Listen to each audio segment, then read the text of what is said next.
needed new fencing for around the Ferris wheel that I'm going to repaint. So I made a jig, and I'm going to show you how I make these fences.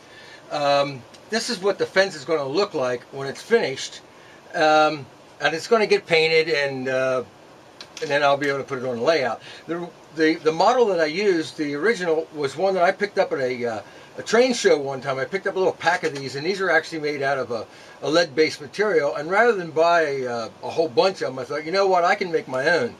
So I used this one as my pattern.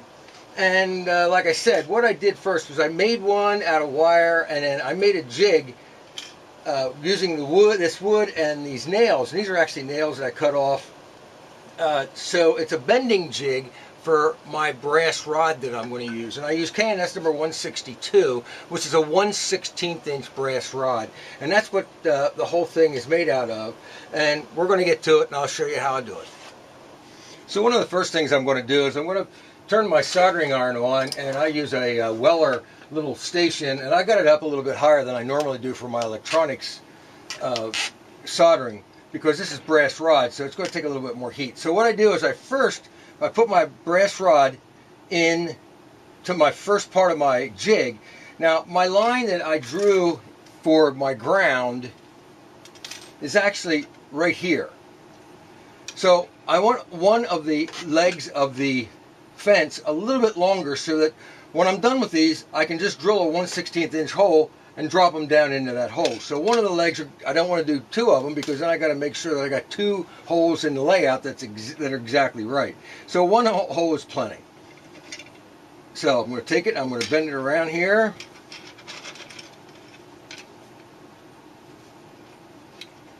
And then bend it around this one. Take it out, make sure it's nice and straight.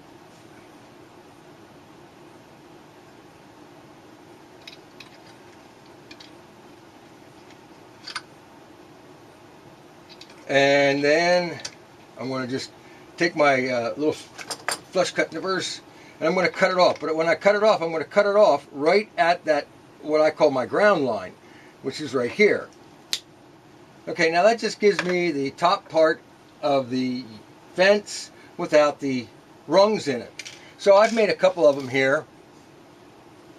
All right. Now what I'm going to do is, after I get a bunch of these made, I actually had to make around 24 of them.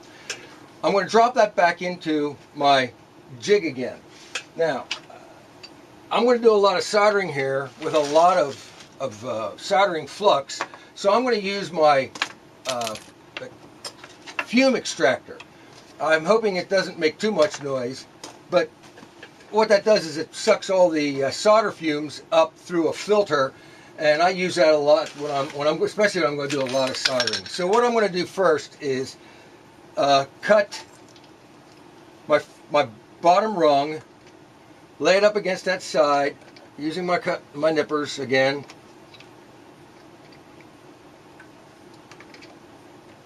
I'm going to cut it. Now I'm going to take a file and file that little sharp edge off.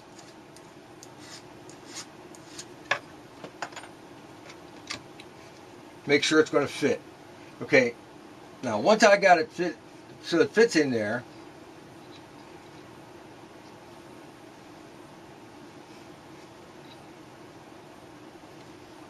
turn my extractor on.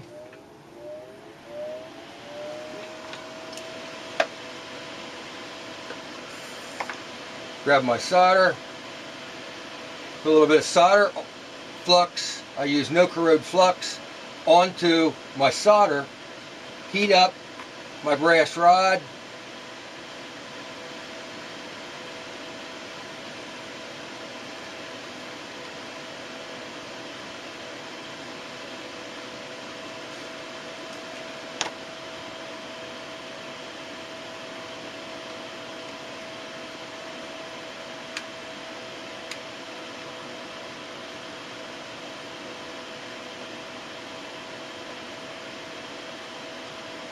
and I got my first piece in.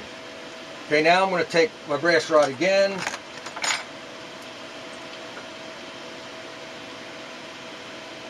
and I have my lines across the across this piece of wood. They're probably hard for you to see, but they're right across here. So I can just lay my brass rod along that line, measure, file up little sharp edge,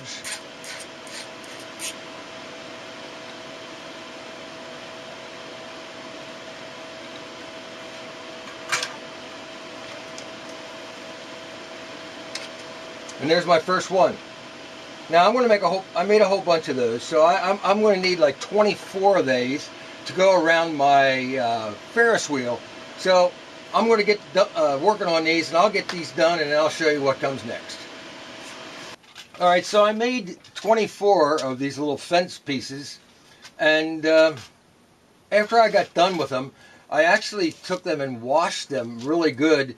I used a brass wire brush and actually some lava soap and scrubbed the heck out of this thing.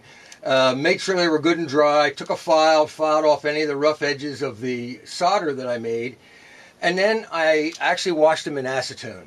That took off any of the soap scum. I took off any extra dirt that was laying around on the wire, because I don't need all that for when I'm going to paint them. Alright, so then what I did was I stopped at, I'm not sure where these came from. These are either from Joann Fabrics or AC Moore or maybe Michael's. These little round things are actually little beads. And what I had to do is I had to drill it had a hole in the bottom of the bead, but the hole wasn't quite the right size. So I drilled each one of these out to a 1/16 of an inch. Now that's going to be my base or my fake base.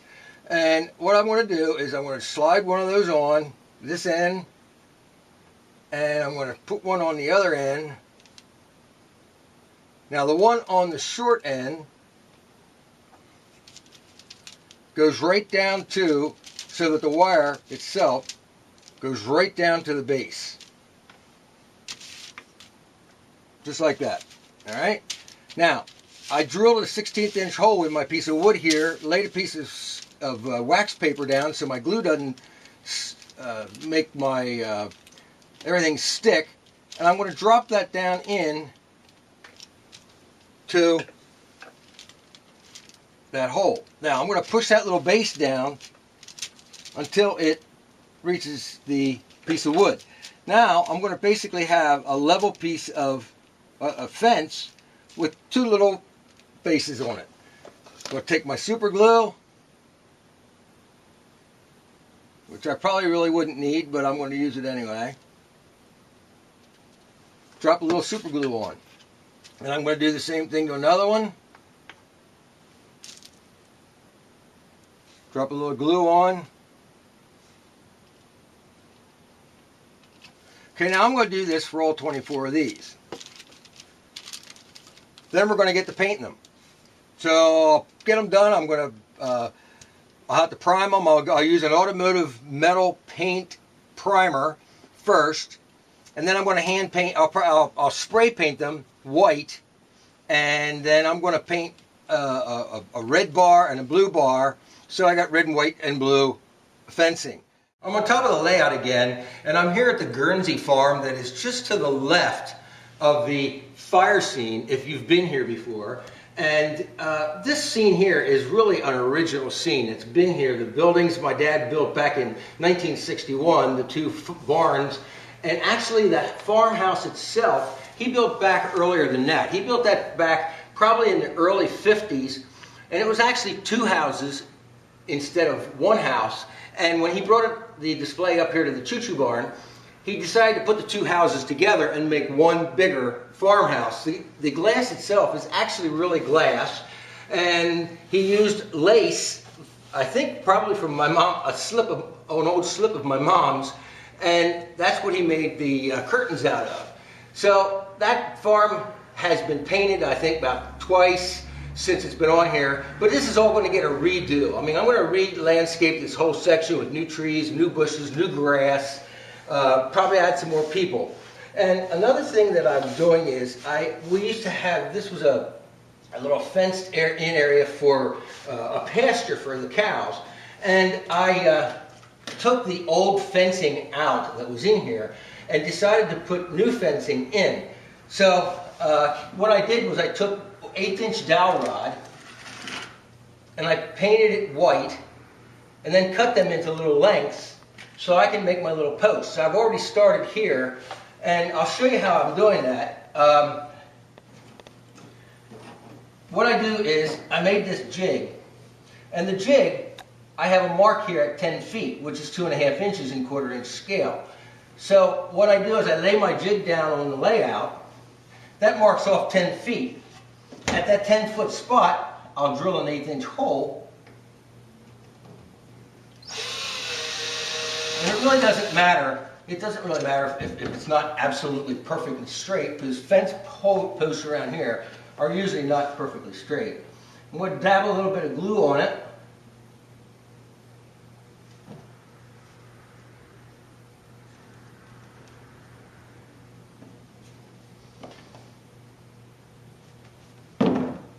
Stick my fence post in that hole.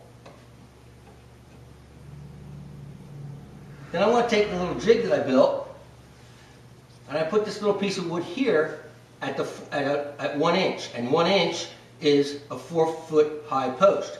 I take the little jig, push down on the top of that post, and when this bottom part hits the ground, my post is in 4 feet.